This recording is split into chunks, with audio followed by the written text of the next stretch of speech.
Okay, I love every single one of these stories, 101 stories in here. They're all like my children, so there's no favorite. There's one story that's kind of on my heart at the moment. Jenny Carnes, she is a friend of mine and she's an amazing dreamer. She writes about how for a long time she was chronically ill. That's my dog Lola saying hello. Chronically ill and really having a rough time.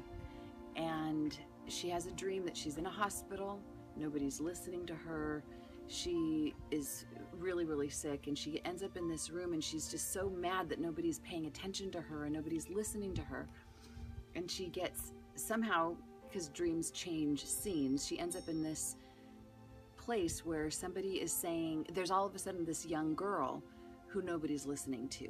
And she tells the young girl, well, I'm listening to you. I'll listen to you. And the little girl recognizes that Jenny's paying attention to her, and all of a sudden the scene changes and they're about to go swimming. And the little girl says, come swimming with me and take care of me and take care of me in this pool. And Jenny says, I'm scared of swimming. In real life, she doesn't like to swim. But she thinks, well, if this little girl is going to go out on a limb and go in this pool, I got to go in with her. So she jumps in the pool with this little girl in the dream, and they have this great time swimming, and it's beautiful. So she wakes up from the dream and suddenly feels better. She gets a phone call from a friend of hers saying, why don't you become a child advocate with me and go down to the courts and represent the kids that don't have anybody to speak up for them? Nobody listens to them. So she decides to take these classes. She gets certified. She goes down to the court one day, and she's terrified to do this, but she ends up representing this young girl, and she becomes her advocate.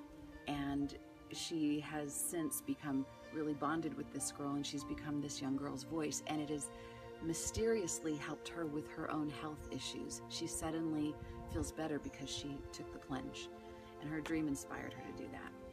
So that's one of the really, really cool stories in this 101 group of stories in Chicken Soup for the Soul, Dreams and Premonitions. I hope you'll love them as much as I do. Excuse me, I'm going back to reading.